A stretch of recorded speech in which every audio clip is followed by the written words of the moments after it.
oramos no nome que é sobre todo nome, no nome de Jesus. Amém, santos. Meus queridos, quero falar uma coisa com vocês. Eu, Eduardo, brasileiro, 57 anos, pastor batista, assumo toda a responsabilidade sobre o sermão desta noite. Ok? Pastor Cândido é o pastor de vocês e amanhã vocês não vão me ouvir mais. Tá bom? Então talvez alguém vai dizer assim, pastor, nunca mais chame o pastor Baldasso para falar na igreja. E eu não vou ter problema com isso. Tá bem? Estou tendo que dizer isso porque sinto no coração de fazê-lo. Semana passada, Deus me orientou a pregar essa mesma mensagem em uma outra igreja, e ao terminar o culto, um senhor veio até mim, me cumprimentar. Era simplesmente um brigadeiro da aeronáutica que tinha sido adido militar na África do Sul. E estava no culto, e eu não sabia. E ele me falou assim, Deus te orientou a trazer essa mensagem para a igreja. Para vocês, eu estou pregando em Maricá. Para mim, eu estou pregando no Brasil. Você entende isso? Para vocês, eu estou pregando para vocês de Maricá. Para mim, eu estou pregando para o Brasil. Tem psicólogo aqui? Alguém que está falando? Ok. Depois da pandemia, eu descobri que eu tenho um problema com dopamina no meu cérebro. Então, eu tenho TDAH. Pessoa com TDAH, ela não tem muito filtro. E você é hiperfoco. Eu sou uma pessoa que eu tenho hiperfoco, né? E eu descobri que Deus usa esse meu defeito com um propósito. Porque eu tenho coragem de falar sobre coisas que normalmente as pessoas pensam assim, melhor seria que você respirasse um pouco e não falasse desse assunto e tal. Então, por isso que eu estou dizendo, o pastor de vocês é um homem de Deus, ungido pelo Espírito Santo, ele é mais manso do que eu. Ele não tem problema de dopamina no cérebro dele. Tá bem? Então ele é mais manso do que eu. Eu já não, eu sou pessoa. E nós somos produto do meio que a gente viveu. Enquanto no Brasil, eu trabalhei com um desembargador que está concorrendo a 2 vagas no Supremo Tribunal de Justiça, um homem duro, cristão, mas muito objetivo. Lá nos Estados Unidos, eu estou no meio dos mais tradicionais pastores do sul dos Estados Unidos. Vocês não entendem como uma igreja americana é tradicional. Você vive 9 anos lá e não vai ser influenciado por isso? Então, vocês têm que entender esse pano de fundo meu quando me ouvem. Eu sou brasileiro, amo Maricá, conheço o que está acontecendo no Brasil, mas eu estou cercado de pessoas que têm valores e princípios, digamos, um tanto diferentes da nossa cultura brasileira. Então, eu estou uma esponja nesse meio. Então, quando eu falo alguma coisa, quando eu ajo de uma maneira, é porque eu estou vivendo numa cultura totalmente diferente. Como eu conheço o meu país, eu tenho que me adaptar. Então, dito essas coisas, nós vamos para a mensagem dessa noite. Quando você escuta falar, vem um cara lá dos Estados Unidos, pensa assim, ele vai falar alguma vantagem, contar a historinha dos Estados Unidos. Eu quero falar sobre o nosso Brasil. Estados Unidos você assiste na televisão ou me pergunta depois. Eu sou missionário plantador de igreja lá na Flórida. E eu decidi não ser pastor sênior, pastor presidente. E, para quem não sabe, há 9 anos atrás, Deus falou ao meu coração. Não foi um sonho, não foi anjo que desceu do céu, mas Deus colocou no meu coração. Não quero você mais trabalhando aonde você está. Eu era chefe de ouvidoria de governo do estado de Mato Grosso. Mas, em 2013, Deus falou comigo que o Brasil ia descer numa ladeira e que Ele queria que eu voltasse para o ministério integral. E pastor batista não bate na porta de igreja. Você está precisando de um pastor aí? Eu estou precisando de ministério. Não é assim. Você ora e uma igreja convida para o processo. E me convidaram para os Estados Unidos. Eu gostava dos Estados Unidos, mas ir para os Estados Unidos é semelhante ao exílio. É semelhante ao exílio. Você vai para uma terra distante, você não pode voltar aqui enquanto não tem documentação para voltar, então você está no exílio. E aí essa ideia de exílio ficou muito mais acentuada em 31 de outubro do ano passado, porque eu entendi que nós entramos num cativeiro. Deus, durante gerações, falou com o povo de Deus, entrou pelo um ouvido, saiu pelo outro. Então, lá no Velho Testamento, tem um texto que diz assim, que Deus meio que cansou de falar com o povo dele. Nas Bíblias mais antigas, tinham 4 páginas em branco entre o Velho e o Novo Testamento, que é o período do silêncio de Deus. Você já imaginou Deus fazer silêncio? E Deus fez. E aí Ele mandou Jesus, porque Ele cansou com a religião dos israelitas, dos judeus. Estava um negócio mecânico. Então Deus falou assim, ó, cansei de mandar profeta, agora é só o meu filho morrer na cruz. O que acontece conosco quando Deus fala e nós não damos ouvidos à voz de Deus?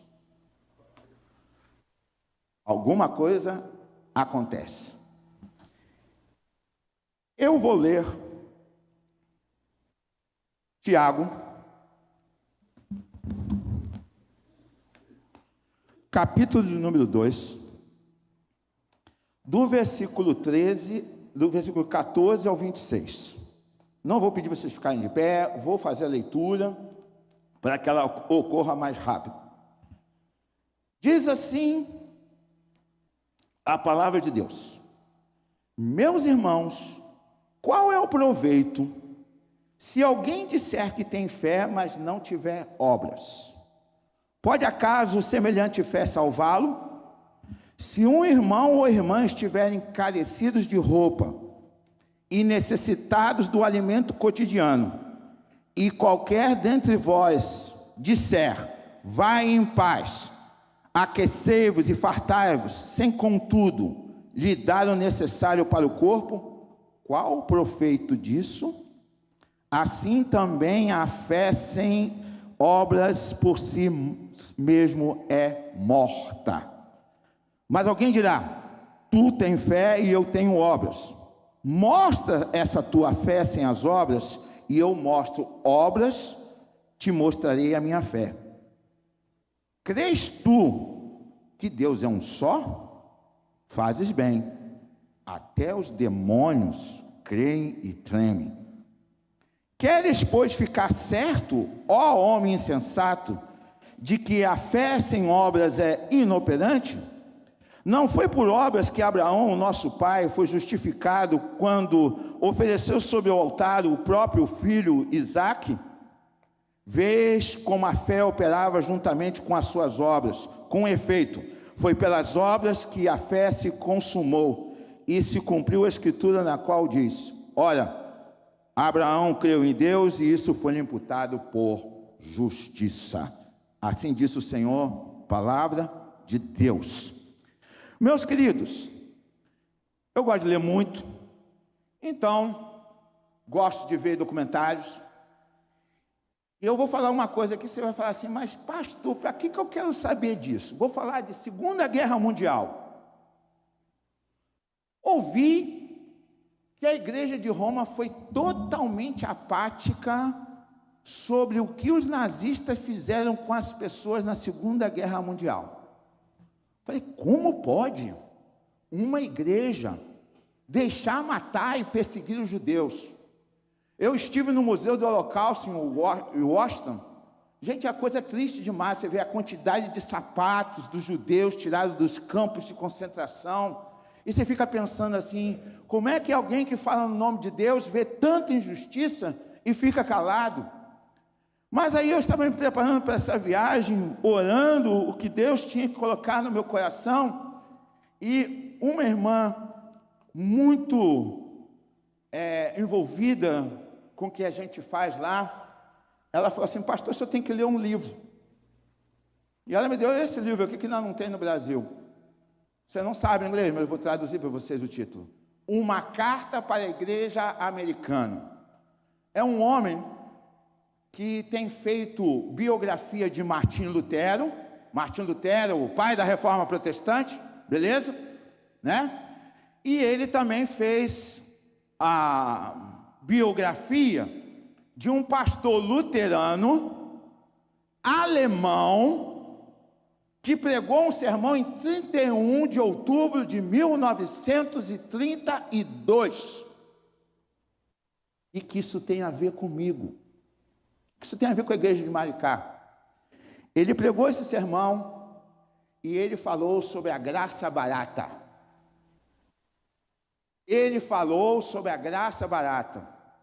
E esse pastor luterano falou com todos os pastores luteranos que a igreja precisa pagar o preço do discipulado. Quem quer servir a Jesus precisa pagar o preço do discipulado. Você já ouviu por aí que você não precisa fazer nada para alcançar a salvação. Amém. Você pode dar todo o dinheiro do mundo que você não entra no céu. Você não precisa ser bonzinho, nunca matou ninguém, nunca roubou, aquelas coisas que a gente fala. Você não vai ser salvo pela obra. Você vai ser sempre salvo pela fé que você tem em Jesus. Mas o que aquele pastor de nome Dietrich Bonhoeffer estava dizendo é que o luteranismo lá na Alemanha estava assim: eu aceitei Jesus, sou salvo pela graça, não preciso fazer mais nada da minha vida, só tenho que a igreja fazer culto. Só que ele profeticamente estava falando assim: vocês não sabem o que vai acontecer na Alemanha. Tem um negócio acontecendo aí fora da igreja que vai atingir a igreja. E ele profetizou exatamente o que aconteceu na Alemanha nazista. E pasmem, eu fiquei morto de vergonha, porque eu não sabia dessa história, tanta leitura. Ele condenou os pastores protestantes por estarem cuidando da religião dentro dos templos, das quatro paredes da igreja, e não se preocupando com o que estava acontecendo lá fora no mundo. Quero dizer aos amados irmãos que isso está acontecendo no Brasil hoje. Graças a Deus, não em Maricá, mas está acontecendo isso no Brasil. A gente cuida do culto aqui, a gente tem fé em Deus, somos salvos pela graça. A única coisa que tem que fazer é a igreja, cantar hino, entregar o dízimo, voltar para casa. Mas lá fora está alguma coisa acontecendo. Eu de fora do Brasil olho para cá, vejo com outros olhos que talvez você não veja. Mas quando a gente vem aqui, por que eu li Tiago? Porque o Dietrich Bonhoeffer, um nome esquisito, porque é alemão, ele criticou Lutero, e eu não sabia disso. Vocês sabiam que Lutero queria tirar a carta de Tiago da Bíblia, do cânon bíblico? Porque essa carta diz, ok, você tem fé, mas você tem que mostrar essa sua fé na prática. Então, o Lutero ficou assim, salvação pela graça, e veio um pastor e dizia assim, ok, é pela graça, mas essa graça está barata demais. Essa graça está barata demais, porque a Bíblia, o texto de Tiago, tem mais autoridade do que Lutero. Hoje eu vejo gente idolatrando Lutero e criticando a carta de Tiago. Tiago, que segundo alguns historiadores era irmão de Jesus. Quer dizer, ele diz assim, olha, você aceitou Jesus? Você é salvo. Salvo pela fé. Mas que tal as obras? Mostrar essa fé que você tem em obras. E isso, meus queridos, é que ele tentou falar antes que Hitler provocasse o maior genocídio da história da humanidade. Um dos livros que fala sobre isso é A Cumplicidade com o Holocausto. Aconteceu, gente, de igrejas estarem em culto, os judeus correrem dos nazistas e entrarem dentro do culto, e a Gestapo vir entrar na igreja, e os pastores diziam, os nazistas, os judeus estão escondidos atrás daqui. Um absurdo como esse. E este homem, ele diz uma frase muito forte. Ele diz que o silêncio diante do mal é o próprio mal. Você sabia que quando você cala, você consente? Mas de onde vem isso? O silêncio diante do mal é o próprio mal. Quando você cala os seus lábios diante do mal, você está deixando de dar os bons frutos, as boas obras de palavra de bênção, palavra da Bíblia, palavra de santificação, palavra do Evangelho, palavra eterna, palavra de Deus, palavra ungida pelo Espírito Santo. Então, quando você se cala, é como se você estivesse aceitando o mal que está ao redor. Ele diz, Deus não vai nos ter por inocente. Ele diz, não falar é falar. Quando você se cala, você comunica. Não sei se você já parou para pensar sobre isso. Quando você fica assim numa situação em xeque-mate, e você precisa falar, e você fica quieto, eu vou perder um amigo, eu vou perder um emprego, eu vou perder alguma coisa, então é melhor ficar calado, é melhor ficar em cima do muro, porque se eu falar alguma coisa, eu vou perder alguma coisa. Então, quando você se cala, você está aceitando o mal. Não agir é agir. Então, eu estou colocando aí, só para vocês entenderem, um contexto histórico que aconteceu antes da Segunda Guerra Mundial. E aí você diz para mim assim, e eu com isso?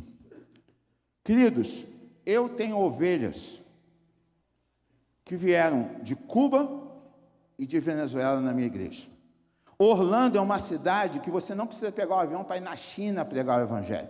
Você não precisa pegar o avião para ir em Coreia pregar o Evangelho.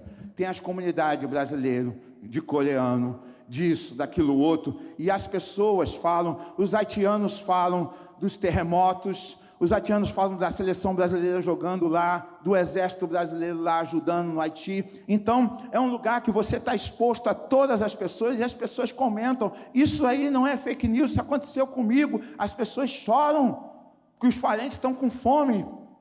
E no mundo hoje, isso não é um problema do Brasil. No mundo hoje, nós temos um movimento de perseguição dos cristãos que está vindo aos poucos. E é disso que eu vou falar hoje. Você já tentou colocar uma rã para cozinhar numa panela? Vou te dizer, se botar água fervendo e jogar a rã dentro dela, ela bate lá dentro e ela pula para fora.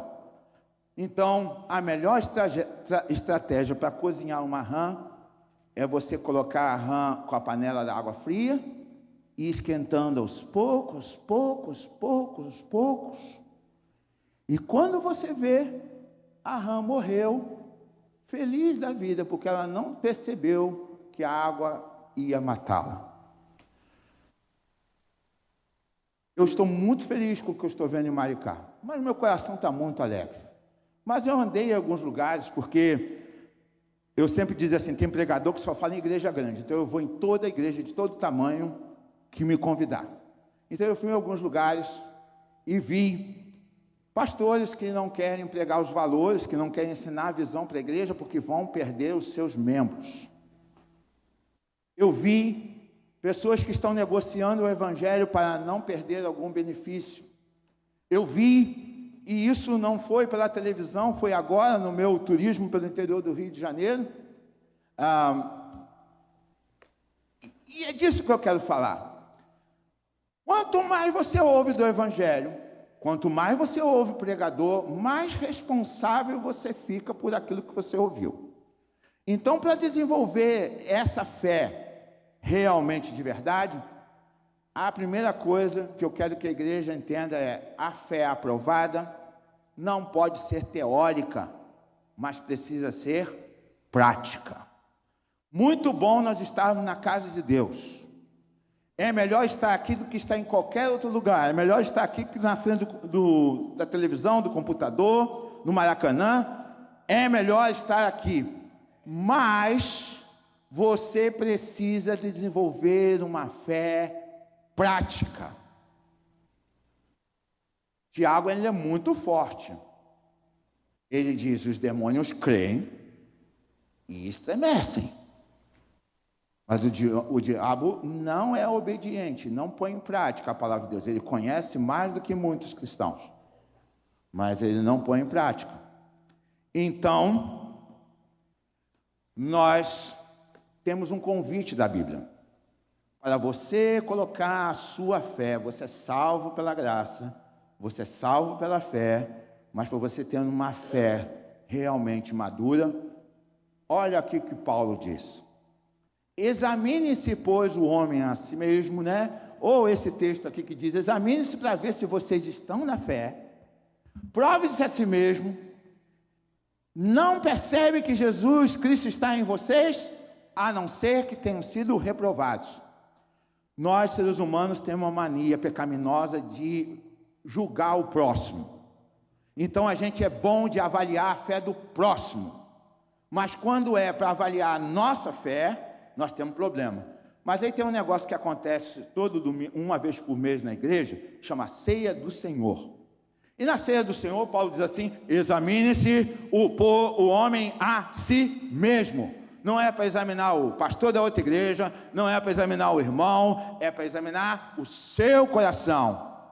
Então, a fé, que é a fé que Deus se agrada, começa quando você olha para dentro do seu coração.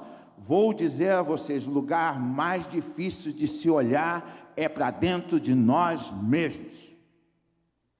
Nós temos que olhar para dentro de nós mesmos. É muito fácil a gente julgar as outras pessoas, mas olhe para dentro do seu coração. Gente, eu vou toda sexta-feira numa cadeia. Aí tem lá uns presos que tem que ficar me ouvindo porque eles ganham ponto. Eu falei assim: vamos fazer uma coisa? Não fica aqui de enfeite, de estátua, não. Porque você está tendo um problema. Você está ouvindo do Evangelho, e é um negócio muito perigoso você ser amigo de pastor, você tendo uma Bíblia, você lê a Bíblia 500 vezes, você ouve o Evangelho, mas você não deixa esse Evangelho virar prática na sua vida. Isso é muito perigoso, porque você está perto da verdade, mas a verdade não está em você. Então, nós cristãos não somos religiosos, nós somos pessoas sedentas do amor e da graça de Cristo e precisamos ter um relacionamento com Cristo.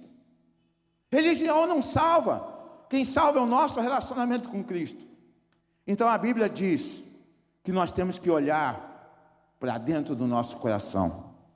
E Tiago, ele diz assim: sejam praticantes da palavra e não apenas ouvintes, porque quando você é só ouvinte, você está enganando nada mais, nada menos do que a você mesmo. São palavras da Bíblia.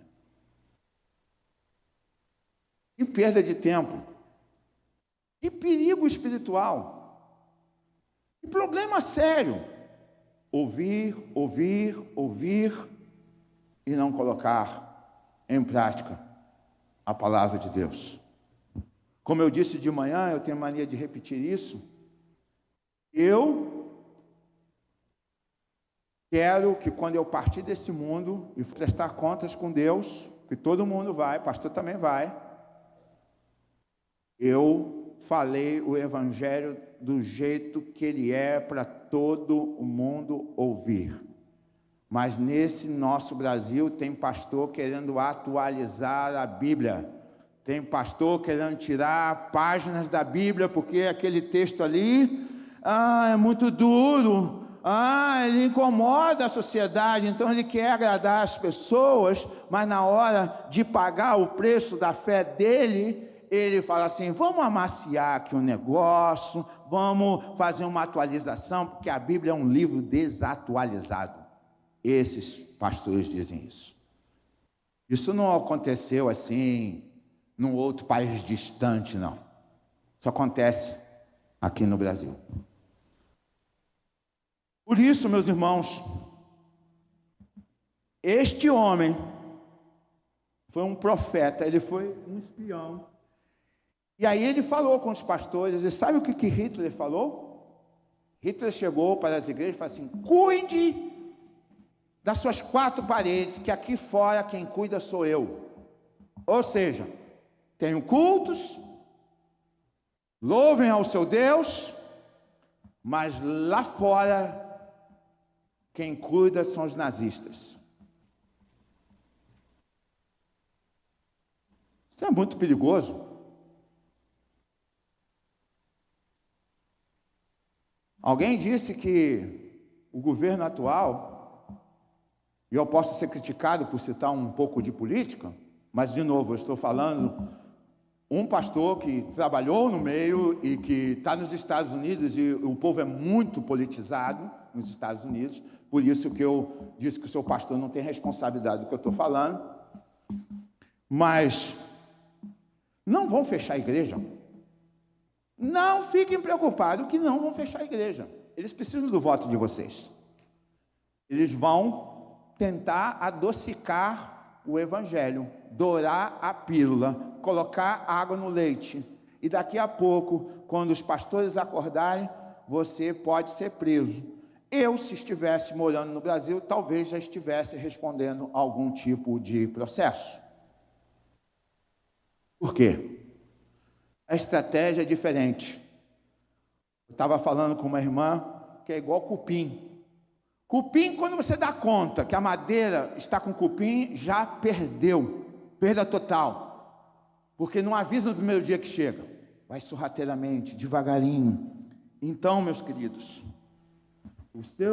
a sua fé aprovada não pode ser teórica, mas precisa ser prática. E eu coloquei uma frase de efeito aqui, sua fé está sendo testada hoje, amanhã, não é daqui a 10 anos, não, sua fé está sendo testada agora. Nós acabamos de ter um negócio chamado pandemia. Sabe o cálculo, meus irmãos? A maioria das igrejas que eu conheço que fala inglês, que fala espanhol e português, perderam 50% ou mais dos membros. E ontem eu ouvi que estão falando de um novo vírus, e nós vamos viver nesse negócio aí, e eu pensei, vai vir a pandemia, a igreja vai orar mais, porque vai ver o sinal da volta de Cristo, vai buscar mais a Cristo, vai depender mais de Cristo, e aí o povo sumiu.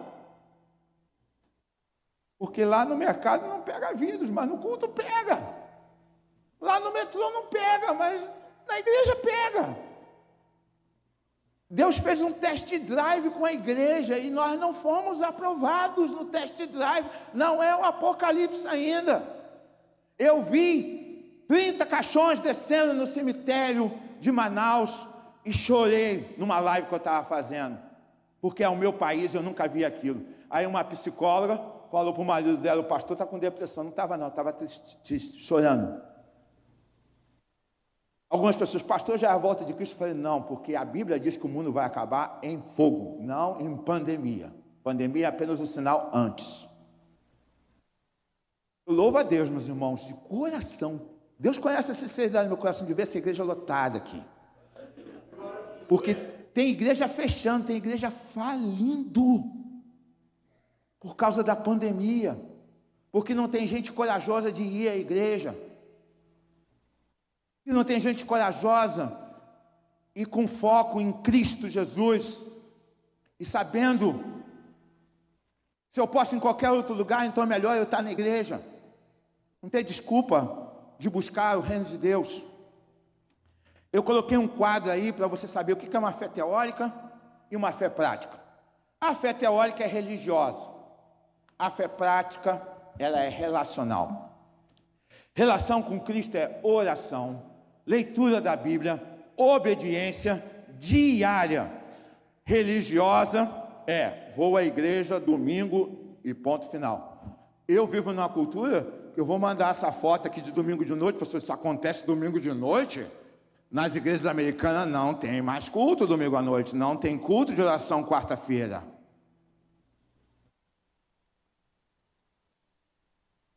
Tem gente que diz que é cristão, vai 5 vezes à igreja ao ano. Dia do pai, dia da mãe, Thanksgiving, Natal e Páscoa. Acabou. Isso, sou cristão. A fé teórica é passiva. A gente vê as coisas acontecendo, problema dele. A fé prática, ela é ativa. É meu problema também. Podia acontecer comigo. A fé teórica é indiferente. A fé prática é empática. Tiago diz assim, se tu vê o seu irmão passando por necessidade, não diz para ele ir em paz. Você não vai resolver todo o problema, mas você tem que ser parte da solução. A fé teórica é fria. A fé prática é ardente. Gente, a fé teórica é morta. E coisa morta pertence ao inferno. Deus não é um Deus de morte, Deus é Deus de vida. Eu vim para que tenham vida e vida em abundância. Então ele não veio para você sentar no banco da igreja e acabou, e amanhã você esquecer que você é crente. Nós estamos vivendo num tempo, mais do que nunca, que nós temos que saber que nós somos missionários no nosso emprego, nos nossos negócios, na escola, na universidade, em onde nós estivermos. Crente domigueiro é religioso.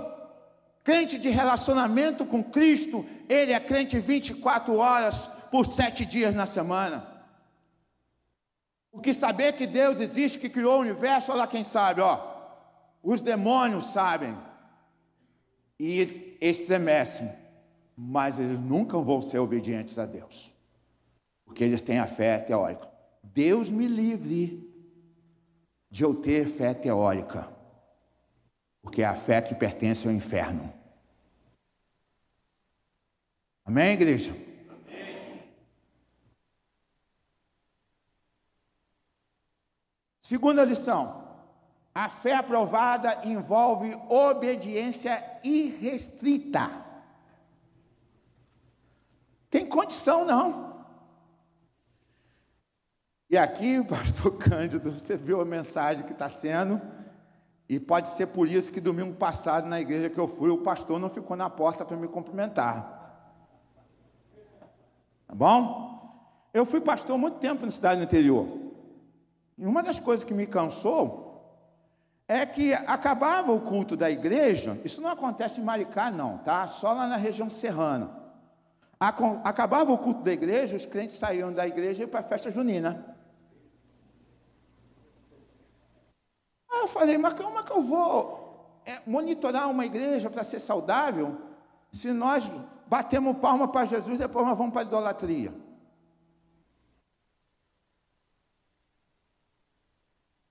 Aí eu conheci professoras e diretoras que eram da igreja. Pastor, se eu não aparecer lá na festa junina, a diretora vai ficar com raiva de mim, eu vou perder o meu emprego. Você acredita que Deus controla todas as áreas da sua vida? Você acredita que quando você é obediente e faz o que tem que fazer, você tem que deixar o resultado nas mãos de Deus? Você está disposto a perder o seu emprego em nome da sua fé? Olha que eu estou falando um negócio bem maluco, hein? O seu feijão com arroz no prato você vai perder em nome da sua fé? Nós no Brasil temos mania de achar que as coisas que acontecem lá do outro lado do mundo nunca vai afetar aqui. Eu estava falando numa outra igreja, ano passado, não sei se vocês viram, o pôr do sol ficou vermelho aqui no céu de Maricá. Sabe por quê? Foi um vulcão lá do outro lado do mundo que mandou fumaça para a estratosfera e o efeito veio aqui em Maricá. O vírus da China chegou aqui de avião a jato. Então está na hora da gente pensar que nós vivemos num mundo globalizado. E, em algum momento, o futuro, porque é profecia bíblica, a igreja vai ser perseguida. Porque em alguns lugares já está sendo. Tem igreja que não pode mais reunir em templo. Ela tem que reunir nas casas. E Deus está trazendo a igreja para Atos dos Apóstolos, igreja em casa e no templo, como era originalmente. Deus está treinando a igreja para voltar para casa, para voltar a saber se reunir estrategicamente escondida. Eu estive num treinamento, e falei isso de manhã, do Instituto Haggai. Eu conheci pastores da cortina de ferro, lá do meio comunista. Nem o nome deles podia colocar, porque se alguém desconfiasse que ele tinha saído do país dele para fazer um treinamento de liderança, quando ele voltasse ele podia até morrer. Mas a gente acha que isso está tão longe de nós, não é verdade? Jesus disse, se alguém me ama, e o vermelho aí é minha autoria, eu que enfatizei, guardará a minha palavra e meu Pai o amará. E viremos para ele e faremos nele morada. Mas quem não guarda as minhas palavras, e não me ama, não me guarda, a palavra que ouviste não é minha, mas do Pai que me enviou. De vez em quando eu dou uma rateada com o português, porque falar outras duas línguas, então, né? Desculpa. Jesus diz assim, quem não guarda não me ama. Vamos falar junto comigo? Quem não guarda, não me ama. Não tem meio termo. Não tenho como facilitar esse texto do sermão hoje, porque são palavras do Mestre, do nosso Senhor e Salvador Jesus Cristo, do cabeça da igreja, daquele que vai voltar para nos reunir para a eternidade. Alguma coisa sobre fé. Fé envolve amor. Você não pode amar passivamente. Eu amo a Deus. Legal.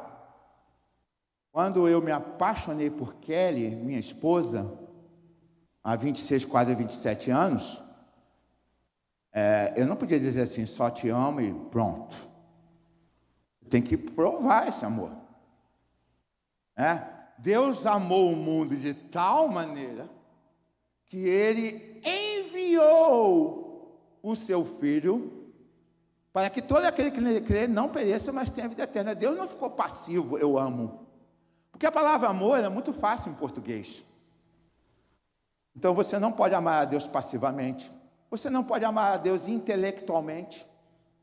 Você não pode amar a Deus silenciosamente. Eu amo a Deus, mas quando me coloco em xeque-mate sobre o que eu penso, vou falar uma área que é muito própria a mim. Eu sou talvez o único pastor que usa a astronomia para falar de Deus na língua portuguesa. Então, muitas vezes o repórter chegou para mim, o que você acredita? Eu falei que Deus criou o universo, os céus e a terra. Porque a gente tem que falar do que a gente acredita. Pasmem vocês, minha filha foi para a universidade, lá nos Estados Unidos, um professor de uma matéria que não tinha nada a ver com religião, porque ela faz engenharia, o cara começou a falar mal de igreja, de cristão lá. Minha filha teve que estudar teologia sistemática para ir na universidade defender a fé dela. Porque os meus filhos são bem mais agudos do que eu, pode acreditar. Se eles viessem pregar aqui, uau! O meu filho, o mais novo, eu tenho que botar um freio nele, falar assim, olha filho, vai devagar. Porque Orlando, vocês não imaginam o que acontece lá. Mas tem hora que nós temos que verbalizar a nossa fé. Nós temos que falar da nossa fé. Aí você vai para uma universidade e o médico diz, o professor diz que você veio do macaco. Aí você fica quieto. Aí você fica quieto. Toda religião salva. Aí você fica quieto. Toda religião salva, você fica quieto. Aí daqui a pouco é outra coisa, daqui a pouco é outra coisa, e você vai ficando quieto, e vai ficando quieto. E você não está entendendo que essas mensagens, elas provêm do inferno. É mal. E silêncio diante do mal é o próprio mal. Então tem hora que você tem que ser obediente restritamente. Olha um exemplo aqui que Tiago diz. Não foi Abraão, nosso antepassado, justificado por obras, quando ofereceu seu filho Isaque sobre o altar? Olha só, Deus prometeu a Abraão que ele ia ser pai de nações, demorou pra caramba, quando ele ganha um filho, Deus fala assim, quero um negócio seu. Você vai trazer o seu filho no altar e vai imolar. O que Abraão fez? Ele levou. Lá nos 45 do segundo tempo, Deus falou assim, não faça tal coisa. Aí Deus provou. Isso é fé, por isso que ele é chamado amigo de Deus.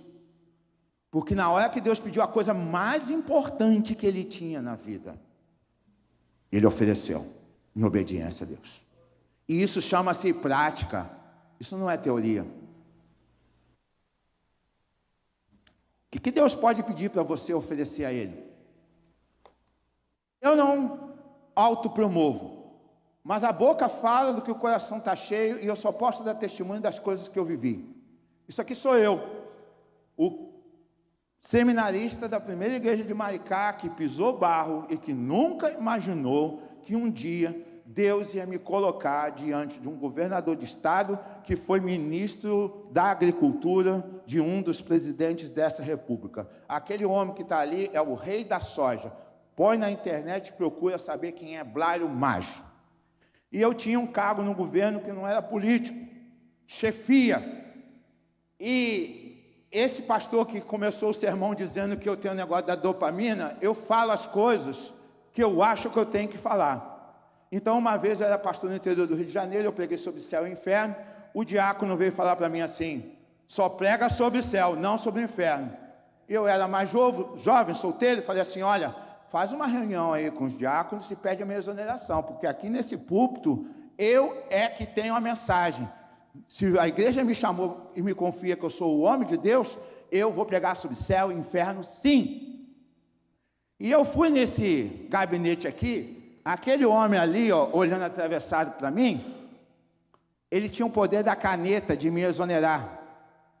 E no dia seguinte eu perdi o meu emprego. Vocês estão entendendo o perigo? Tinha antigamente, não tem mais, título do meu sermão. O que Deus pensa sobre corrupção no meio político.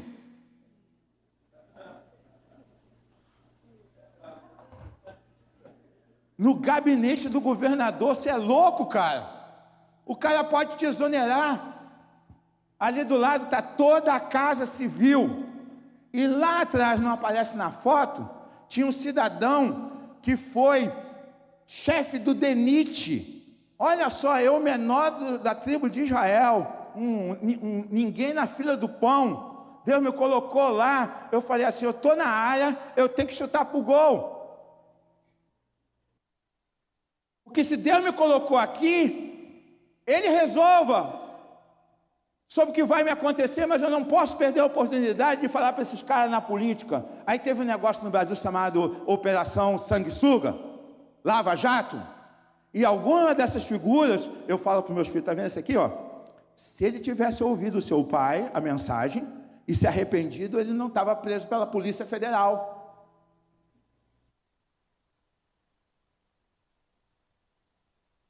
Eu não sou ninguém, mas Deus me colocou lá. Esse ano, o seu ex-presidente da República foi a Orlando. Foi a Orlando. E eu fui convidado para uma reunião, mas não me avisaram que ele ia estar lá. Mas se tivesse, eu iria, porque antes eu fui orar com ele. Chegou lá, um pergunta, é verdade que tem cachorro, come cachorro em Cuba, não sei o que, Venezuela? 70 pastores, 70, vou repetir o número, 70 pastores, só a pergunta política. Eu falei assim, eu queria fazer uma pergunta. Lá vem. senhor ex-presidente, eu estou preocupado com um homem depois do cargo, além da sua função. Você foi cercado de pastores, sua esposa é membro de igreja, você já ouviu do Evangelho, você já entendeu o que é o Evangelho, você já aceitou Jesus como Senhor e Salvador da sua vida, porque eu estou mais preocupado com o que você é agora do que o que você foi, porque é perigoso você estar cercado de pastores de igreja e não ouvir o Evangelho, porque infelizmente um dos problemas da nossa nação é que tem pastor que se corrompe com tijolo, com cimento, com alguma benesse dos políticos, e ele não pode pregar o Evangelho. Isso acontece em todos os partidos políticos. Aí ele respondeu assim: eu tenho o temor do Senhor, e o meu sobrenome é Messias, por coincidência. E that's it, em inglês é, e foi isso. Eu fiquei super decepcionado. Eu gravei. E alguns pastores batistas falaram assim: você fez a sua parte. Você é louco, mas você fez a sua parte, porque ele vai pensar sobre o assunto. Por quê, gente? Às vezes a gente idolatra os homens porque tem cargos. Eu estou querendo dizer aqui que o meu Senhor é Jesus Cristo. E o cara que passar na minha área e eu tiver com a bola da vez, eu chuto para o gol. Porque eu sou um pastor, e eu tenho que ter certeza que qualquer ser humano, um pedreiro, um presidente da república, uma pessoa que ninguém conhece, alguém mundialmente conhecido, só que do outro lado os pastores americanos falam assim: rapaz, obrigado porque o Brasil nos enviou um missionário, nós já vendemos bastante missionário para os Estados Unidos, agora o Brasil nos enviou um missionário. Isso aqui foi 2002, 2012, 2013.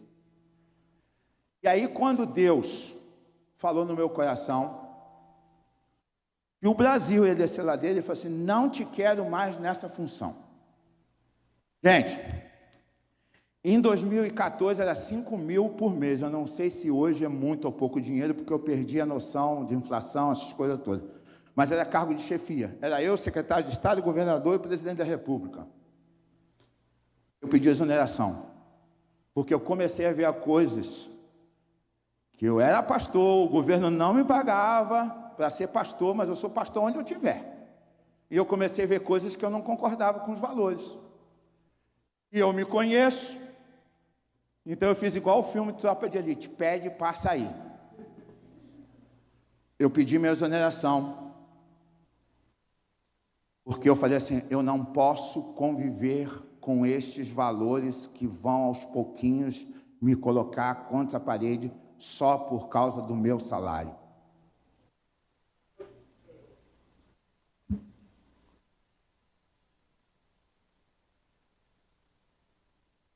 Uma parte do sermão: a fé aprovada envolve assumir riscos. É muito bom a gente estar de primeira classe. Eu sou salvo pela graça. Só preciso é a igreja. Eu não tenho que me arriscar a fazer nada. Só preciso é a igreja, fazer o culto e ir para casa.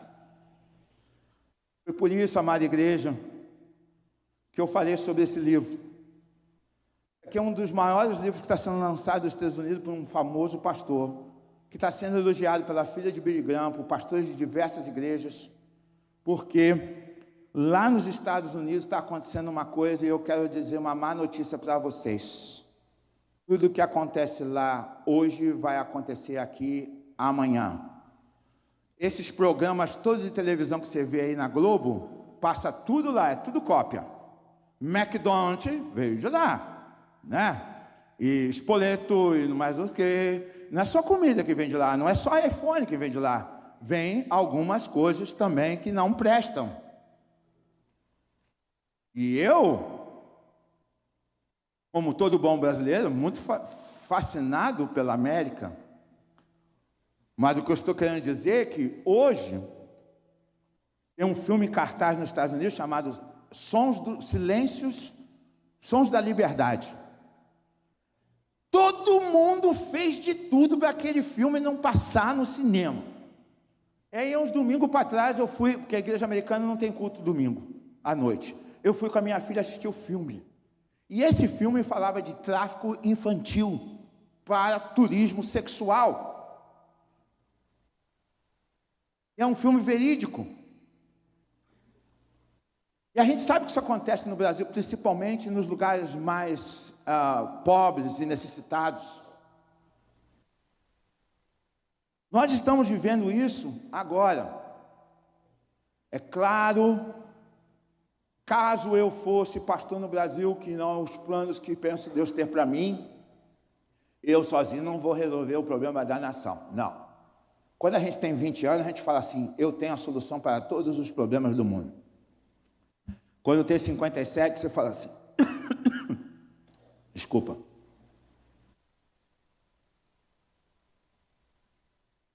Eu posso influenciar pessoas. Nós somos responsáveis pela influência que nós temos. Você nunca vai ser responsável pelo que você não tem. O que significa dizer isso? Você tem influência em cima de 10 pessoas, você é responsável por isso. Você tem em cima de 1000, você é responsável por isso. Você tem influência digital, você é responsável por isso. E assumir risco é quando você fala assim, eu tenho que cumprir a minha missão, sei que ela é perigosa, sei que ela pode me expor a alguma necessidade material, mas se eu estou tendo uma fé realmente prática, eu sei em quem eu tenho crido e que se eu perder o emprego, Deus vai arrumar um melhor. Que se eu hoje não tenho comida, tenho que parar com a teologia do sucesso, essa teologia que o crente tem que estar sempre bem, que nunca acontece problema com o crente. Fome, meus irmãos, é um dos sinais do Apocalipse. Mas a Bíblia diz também que foi moço, hoje sou velho, mas nunca vi um justo, nem a sua descendência, a mendigar o pão. Talvez você não vai comer batata frita com carne de primeira, mas feijão e arroz você vai comer. Porque Deus promete o suficiente. E nós, às vezes, vivemos com mais do que o suficiente. Fé envolve risco. Porque quando você assume risco, você está dizendo, eu tenho fé. Olha só o que a igreja de Maricá está fazendo, pastor. Está comprando um terreno caro pra caramba. Isso é um risco. Vai construir, é outro risco. Mas o que vocês estão dizendo para Deus? Nós assumimos risco porque nós temos fé. E fé prática. Ah, eu tenho vontade de comprar um terreno. Tenho vontade de construir. Fica só na vontade, teoria. Tudo que você conhece hoje é porque alguém assumiu o risco para fazer. O carro, qualquer coisa que você conheça, alguém assumiu o risco no passado. Olha um exemplo de risco aqui, ó. Tiago capítulo 2, versículo 25. Caso semelhante é Raabe. Quem era Raabe? Uma prostituta. Que talvez fosse barrada na porta de muitas igrejas. Não? Vai embora. Vai embora. Só que o nome dela está na Bíblia até hoje. Por quê? Diz aqui o texto. Caso semelhante ao de Raabe, a prostituta, não foi ela justificada pelas obras? Quando acolheu os espias e os fez sair por outro caminho? E o que ela fez? Bateram lá na porta e ela disse, eles estão escondidinhos ali atrás. Não, né? Qual o nome do que ela fez? Alguém está com medo de dizer? O que ela fez? Ela mentiu. Por que ela mentiu? Para salvar a vida. Isso aqui talvez seja muito forte, pastor. Mas todos os pastores formados em teologia que estão aqui estudaram ética no seminário. Eu acho, se eu fosse pastor no Brasil, ia ter uma classe de ética na igreja. Porque parece que em vez do cachorro balançar o rabo está balançando o cachorro. Na igreja pré-nazista, no tempo de Hitler, os judeus entravam para se esconder na igreja, os pastores luteranos, para obedecer a palavra de Deus e não mentais ao próximo, diziam a verdade. Ali atrás daquela cortina estão escondidos 10 judeus, e aqueles judeus eram mortos. Pastor Eduardo não veio lá dos Estados Unidos para ensinar vocês a mentir. Mas eu estou falando, Raabe, nosso exemplo aqui, ela assumiu o risco. Podia ser chamada de mentirosa, mas a vida humana tinha mais valor do que contar a verdade naquela hora. Entra um ladrão na sua casa hoje, você está lá no portão, vou botar você na linha de fogo. O ladrão diz assim, vim matar todo mundo aqui, quantas pessoas tem em casa? Você fala assim, eu sou crente, dedicado, de oração. Vou dizer, tem meu pai, tem minha mãe, tem meus filhos, não sei o quê. Você não vai. Eu menti, pastor. Mentiu para salvar vidas. Porque vidas humanas são mais importantes. Jesus morreu pelas vidas humanas, dos seres humanos.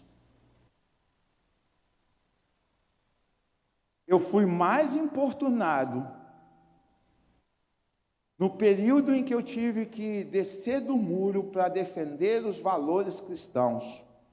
Eu fui mais importunado por membros de igrejas do que por incrédulos. Ao ponto de eu ter que falar com algumas pessoas e dizer assim, você não vai me respeitar não? Você me conhece há 30 anos, há 20 anos. Você mudou a sua cabeça, o problema é seu. Mas deixa eu com a minha. Eu continuo achando que família é um homem com uma mulher. Você quer achar diferente? Beleza, faça isso. Eu continuo achando que a Bíblia não precisa ser atualizada. Você mudou a sua cabeça? Problema seu. E aí as pessoas ficam, né? Como pode um pastor pensar assim? E aí você assume o risco de ser criticado, de ser xingado, de ser chacoteado. Voltando na história, Roma, 2000 anos atrás. Coliseu de Roma. Divertimento de domingo. Os romanos sentados na arquibancada, entravam os cristãos e perguntavam, César ou Cristo? E aqueles irmãos diziam, Cristo. Sabe o que acontecia? Soltava as feras. E eles eram devorados pelos leões em praça pública. Vai ler livro de história que você vai ver que o que eu estou falando é verdade. Porque os nossos irmãos do passado, eles arriscavam em nome da sua fé.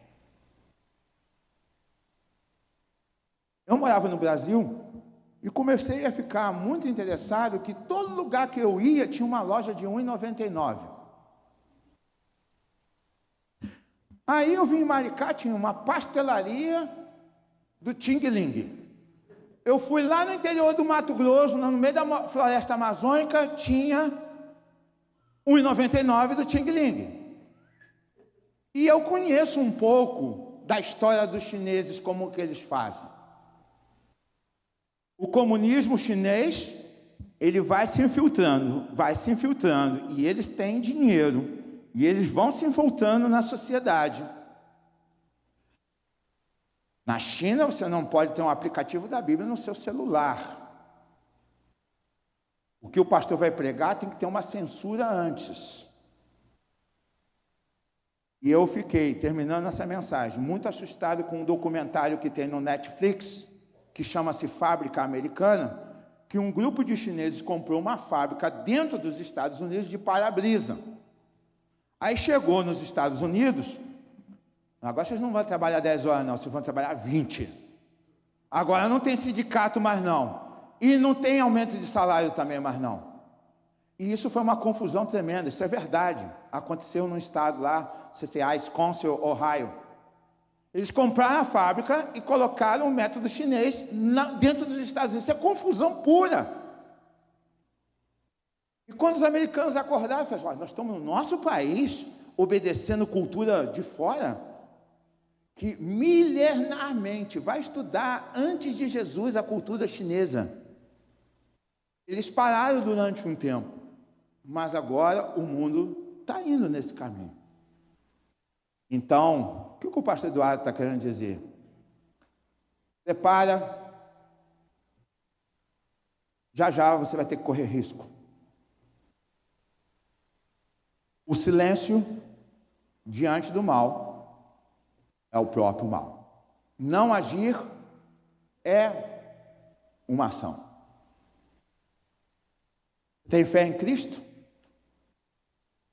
Você acredita que Ele é que te dá o sustento diário? Eu, como pastor, muitas vezes achava que o meu sustento vinha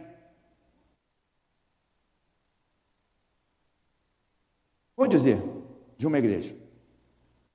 Eu descobri que Deus usou a igreja num tempo, no outro tempo usou um milionário, no outro tempo usou um emprego secular, mas Deus nunca deixou eu passar falta de nada. Porque se eu sou chamado por Deus, se a igreja é de Cristo, quem cuida das coisas de Deus é o próprio Deus. Faça, seja obediente e deixe o resultado nas mãos de Deus. Assuma o risco e deixe as consequências Deus te proteger. Porque isso é fé prática. A fé que amanhã de manhã, quando você levantar, vai contigo para o trabalho, vai contigo para o teu negócio, nos seus relacionamentos. A fé que funciona. A fé que atrai pessoas, sabe por quê? Os pastores que não negociam a palavra, vide a igreja de vocês, os pastores que não têm medo de pregar essa palavra, as igrejas estão crescendo. Mas os pastores que estão com medo de pregar essa palavra, as igrejas estão diminuindo. Porque cristianismo sempre foi assim: quanto mais persegue, mais cresce. Quanto mais bate, mais cresce. É igual massa de pão: quanto mais bate, mais cresce. E desses homens e mulheres de Deus, essa geração precisa. E essa mensagem que eu estou pregando aqui está gravada lá na internet. Eu vou chegar em casa, vou cortar uns pedaços, vou colocar close caption em inglês, que é aquela legenda embaixo, porque eu quero que um monte de gente ouça. Um monte de gente ouça. E hoje, Deus te pergunta: que tipo de fé você quer ter? Não é vergonhoso a gente falar assim: e eu acho que eu dei uma vacilada, e eu estava muito teórico. Se Deus incomodou o seu coração, se o Espírito Santo de Deus incomodou o seu coração, hoje é o dia de você virar a chave. Hoje é o dia de você falar assim: respira fundo. Eu sou de Jesus, Deus falou comigo essa noite, e eu tenho que assumir a minha fé. Eu tenho que assumir riscos. Vamos fechar os olhos, vamos curvar nossas frontes. Amada Igreja Batista de Maricá, perdoe esse pastor, perdoe por uma mensagem tão dura, mas se eu não pregasse essa mensagem, eu não ia dormir bem, porque quem me trouxe de volta ao Brasil foi Deus. Sexta-feira, quando eu embarcar de volta, eu nem sei se eu entro de volta nos Estados Unidos, porque eu não tenho um green card ainda, mas eu falei assim: Deus, o Senhor me mandou, eu vou pregar o que tem que pregar, e eu volto pela fé. Mas eu quero fazer uma pergunta para você aqui essa noite. Quantos dos meus amados irmãos e irmãs querem pedir a Deus: Senhor, me ajuda a ter uma fé prática, me ajuda a ter uma fé igual o Tiago diz: eu sou salvo pela graça, amém. Eu não preciso pagar para ir para o céu, amém. Mas eu estou ligado na videira, e quem está ligado na videira tem que dar muito fruto. E eu quero dar frutos com os meus lábios, com as minhas ações, com as minhas atitudes. Então, se você quer fazer essa oração, levante a sua mão onde você estiver. Eu quero orar por você. Quero chamar o pastor Cândido aqui na frente. Por favor, Deus abençoe, Deus abençoe. Eu não vou chamar ninguém para vir aqui à frente, eu prometo, em nome de Jesus, mas levante a sua mão. Fé teórica não serve, é perda de tempo. Fé prática é o que Deus exige de nós. Deus abençoe, Deus abençoe. Pastor Cândido, meu amigo, obrigado pela confiança, porque dar o púlpito para um pastor é um risco muito grande. Muito obrigado.